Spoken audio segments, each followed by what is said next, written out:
Assalamualaikum warahmatullahi wabarakatuh. Sahabat, jumpa lagi dengan saya Zulkarnain.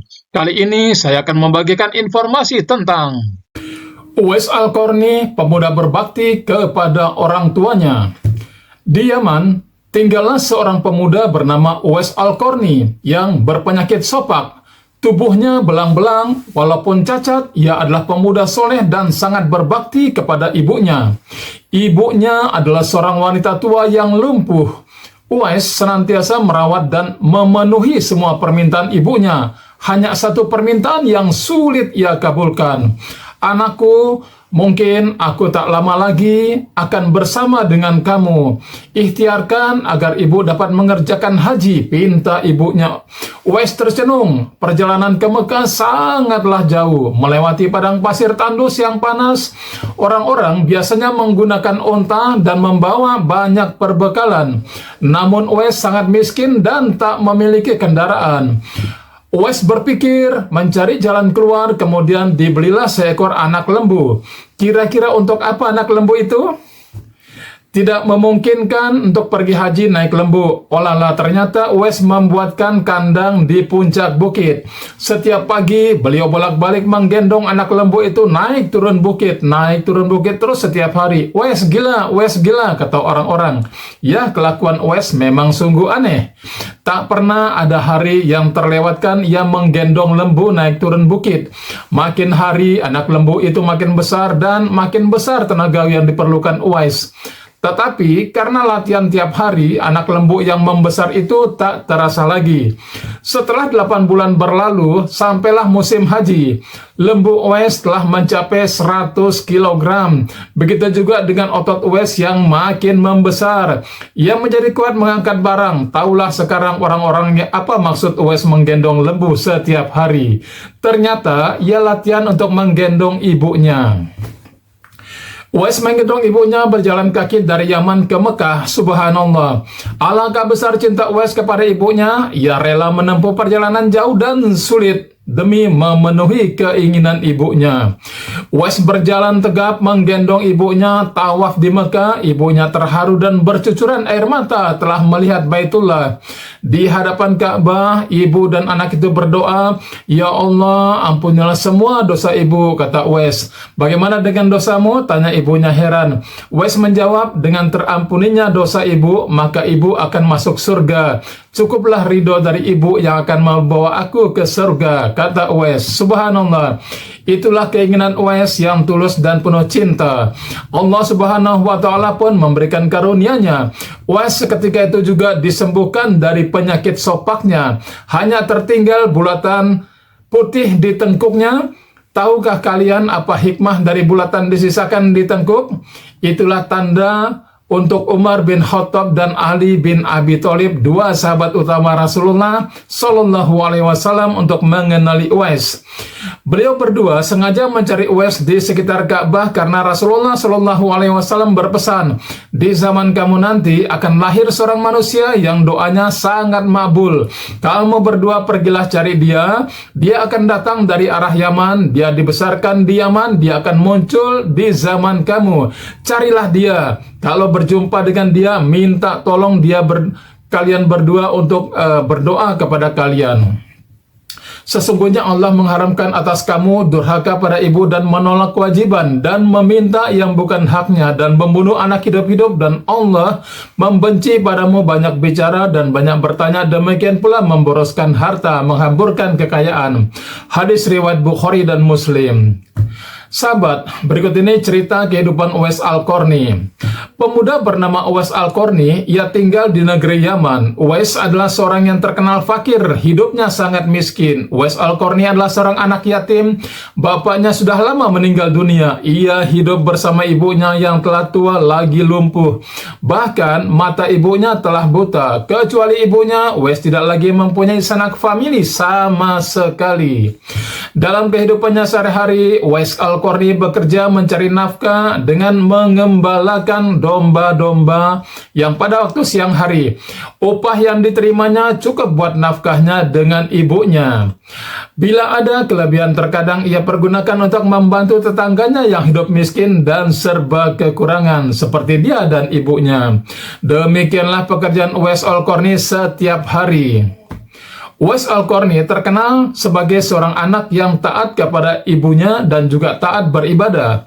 Uwais Al-Qarni seringkali melakukan puasa. Bila malam tiba, dia selalu berdoa, memohon petunjuk kepada Allah. Alangkah sedihnya hati Uwais Al-Qarni setiap melihat tetangganya yang baru datang dari Madinah.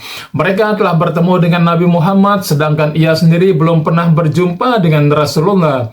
Berita tentang perang Uhud yang menyebabkan Nabi Muhammad SAW mendapat cedera dan giginya patah karena dilempari batu oleh musuh-musuhnya telah juga didengar oleh Uwais Al-Qarni.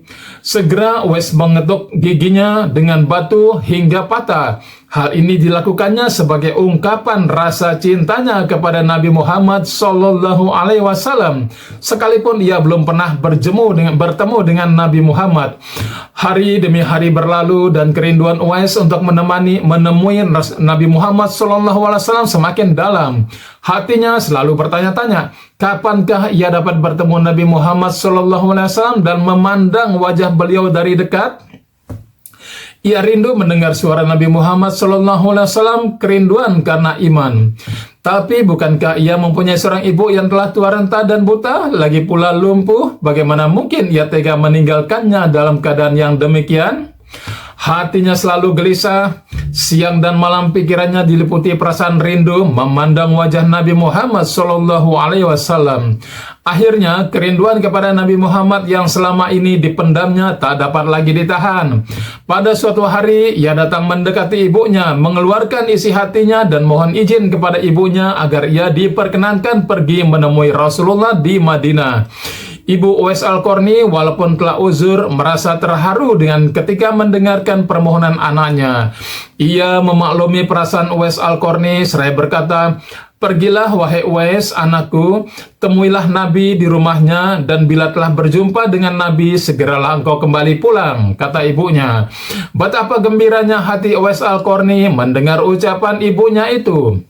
Segera ia berkemas untuk berangkat, namun ia tak lupa menyiapkan keperluan ibunya yang akan ditinggalkannya, serta berpesan kepada tetangganya agar dapat menemani ibunya selama ia pergi. Sesudah berpamitan, sembari mencium ibunya, berangkatlah Uwais Al-Qarni menuju Madinah. Uwais Al-Qarni pergi ke Madinah.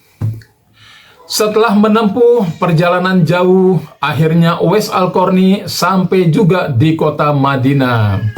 Segera ia mencari rumah Nabi Muhammad SAW. Setelah ia menemukan rumah Nabi, diketuknya pintu rumah itu sambil mengucapkan salam. Keluarlah seseorang seraya membalas salamnya.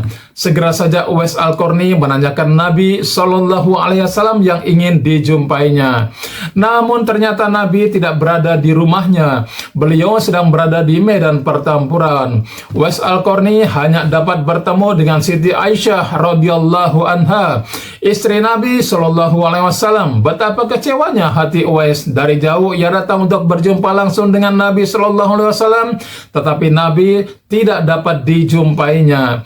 Dalam hati Uwais Al-Qarni bergejolak perasaan ingin menunggu kedatangan Nabi SAW dari medan perang. Tapi kapankah Nabi pulang? Sedangkan masih terngiang di telinganya pesan ibunya yang sudah tua dan sakit-sakitan itu agar ia cepat pulang ke Yaman.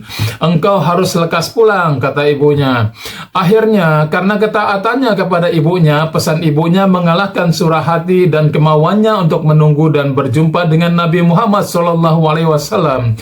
Karena hal itu tidak mungkin, Uwais Al-Qarni dengan terpaksa pamit kepada Siti Aisyah radhiyallahu anha untuk segera pulang kembali ke Yaman. Ia hanya menitipkan salamnya untuk Nabi SAW. Setelah itu, Uwais Al-Qarni pun segera berangkat mengayunkan langkahnya dengan perasaan amat terharu. Peperangan telah usai dan Nabi Shallallahu Alaihi Wasallam pulang menuju Madinah. Sesampainya di rumah, Nabi Shallallahu Alaihi Wasallam menanyakan kepada Siti Aisyah radhiyallahu anha tentang orang yang mencarinya. Nabi mengatakan bahwa Uwais Al-Qarni, anak yang taat kepada ibunya, adalah penghuni langit. Mendengar perkataan Nabi, Siti Aisyah radhiyallahu anha dan para sahabat tertegun. Menurut keterangan Siti Aisyah, memang benar ada yang mencari Nabi Shallallahu Alaihi Wasallam dan segera pulang kembali ke Yaman karena ibunya sudah tua dan sakit-sakitan, sehingga ia tidak dapat meninggalkan ibunya terlalu lama. Nabi Muhammad SAW melanjutkan keterangannya tentang Uwais Al-Qarni, penghuni langit itu, kepada para sahabatnya. Kalau kalian ingin berjumpa dengan dia, perhatikanlah, ia mempunyai tanda putih di telapak tangannya. Sesudah itu Nabi Shallallahu Alaihi Wasallam memandang kepada Ali dan Umar radhiyallahu anhu seraya berkata, suatu ketika apabila kalian bertemu dengan dia, mintalah doa dan istighfarnya. Dia adalah penghuni langit, bukan orang bumi. Waktu terus berganti dan Nabi Shallallahu Alaihi Wasallam kemudian wafat. Kekhalifahan Abu Bakar pun telah digantikan pula oleh Umar bin Khattab. Suatu ketika Khalifah Umar teringat akan sabda Nabi Shallallahu Alaihi Wasallam tentang Uwais Al-Qarni, penghuni langit. Beliau segera mengingatkan kembali sabda Nabi Shallallahu Alaihi Wasallam itu kepada sahabat Ali bin Abi Thalib radhiyallahu anhu. Sejak saat itu setiap ada kafilah yang datang dari Yaman, kafilah Khalifah Umar bin Khattab dan Ali selalu menanyakan tentang Uwais Al-Qarni, si fakir yang tak punya apa-apa itu, yang kerjanya hanya menggembalakan domba dan unta setiap hari. Mengapa Khalifah Umar dan sahabat Nabi Ali selalu menanyakan dia? Rombongan khalifah dari Yaman menuju Syam silih berganti membawa barang dagangan mereka. Suatu ketika Uwais Al-Qarni turut bersama mereka. Rombongan khalifah itu tiba di kota Madinah. Melihat ada rombongan khalifah yang baru datang dari Yaman, segera Khalifah Umar radhiyallahu anhu dan Ali mendatangi mereka dan menanyakan apakah Uwais Al-Qarni turut bersama mereka. Rombongan kafilah itu mengatakan bahwa Uwais Al-Qarni ada bersama mereka. Dia sedang menjaga unta-unta di perbatasan kota. Mendengar jawaban itu, Khalifah Umar dan Ali segera pergi menjumpai Uwais Al-Qarni. Sesampainya di tempat kemah Uwais, Khalifah Umar dan Ali memberi salam, tapi rupanya Uwais sedang sholat. Setelah mengakhiri sholatnya dengan salam, Uwais menjawab salam Khalifah Umar dan Ali sambil mendekati kedua sahabat Nabi ini dan mengulurkan tangannya untuk bersalaman. Sewaktu berjabatan, Khalifah Umar dengan segera membalikkan tangan Uwais untuk membuktikan kebenaran tanda putih yang berada di telapak tangan Uwais. Seperti yang pernah dikatakan oleh Nabi Shallallahu Alaihi Wasallam, memang benar, tampaklah ada tanda putih di telapak tangan Uwais Al-Qarni. Wajah Uwais Al-Qarni tampak bercahaya, benarlah seperti sabda Nabi Shallallahu Alaihi Wasallam bahwa dia itu adalah penghuni langit. Khalifah Umar dan Ali menanyakan namanya dan dijawab Abdullah. Mendengar jawaban Uwais, mereka tertawa dan mengatakan, kami juga Abdullah, yakni hamba Allah. Tapi siapakah namamu yang sebenarnya? Uwais kemudian berkata, nama saya Uwais Al-Qarni. Dalam pembicaraan mereka diketahuilah bahwa ibu Uwais Al-Qarni telah meninggal dunia. Itulah sebabnya ia baru dapat turut bersama rombongan kafilah dagang saat itu. Akhirnya Khalifah Umar dan Ali memohon agar Uwais membacakan doa dan istighfar untuk mereka. Uwais enggan dan dia berkata kepada Khalifah, sayalah yang harus meminta doa pada kalian. Sahabat mendengar perkataan Uwais, Khalifah berkata, kami datang ke sini untuk mohon doa dan istighfar dari Anda, seperti yang dikatakan Rasulullah sebelum wafatnya. Karena desakan kedua sahabat ini, Uwais Al-Qarni akhirnya mengangkat tangannya berdoa dan membacakan istighfar. Setelah itu, Khalifah Umar radhiyallahu anhu berjanji untuk menyumbangkan uang negara dari Baitul Mal kepada Uwais untuk jaminan hidupnya.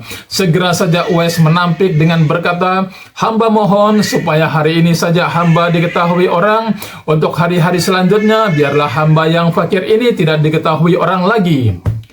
Sahabat, fenomena ketika Uwais Al-Qarni wafat. Beberapa tahun kemudian, Uwais Al-Qarni berpulang ke rahmatullah. Anehnya, pada saat dia akan dimandikan, tiba-tiba sudah banyak orang yang berebutan untuk memandikannya. Dan ketika dibawa ke tempat pembaringan untuk dikafani, di sana pun sudah ada orang-orang yang menunggu untuk mengkafaninya. Demikian pula ketika orang hendak pergi menggali kuburannya, di sana ternyata sudah ada orang-orang yang menggali kuburnya hingga selesai. Ketika usungan dibawa menuju ke pekuburan, luar biasa banyaknya orang yang berebutan untuk mengusungnya.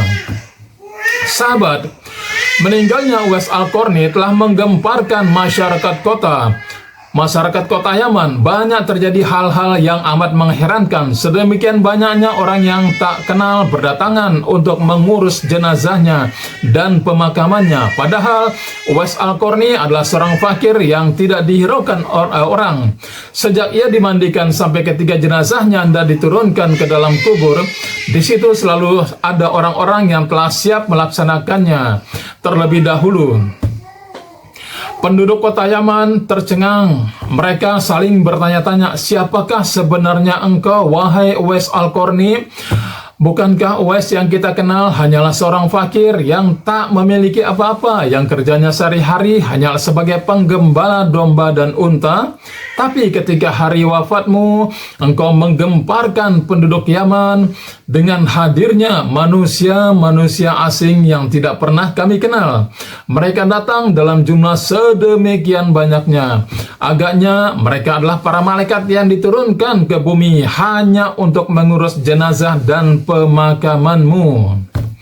Berita meninggalnya Uwais Al-Qarni dan keanehan-keanehan yang terjadi ketika wafatnya telah tersebar ke mana-mana. Baru saat itulah penduduk Yaman mengetahuinya siapa sebenarnya Uwais Al-Qarni. Selama ini tidak ada orang yang mengetahui siapa sebenarnya Uwais Al-Qarni disebabkan permintaan Uwais Al-Qarni sendiri kepada Khalifah Umar radhiyallahu anhu dan Ali radhiyallahu anhu agar merahasiakan tentang dia. Barulah di hari wafatnya mereka mendengar sebagaimana yang telah disabdakan oleh Nabi SAW bahwa Uwais Al-Qarni adalah penghuni langit. Sahabat, sekian dulu informasi dari saya. Saya Zulkarnain. Assalamualaikum warahmatullahi wabarakatuh.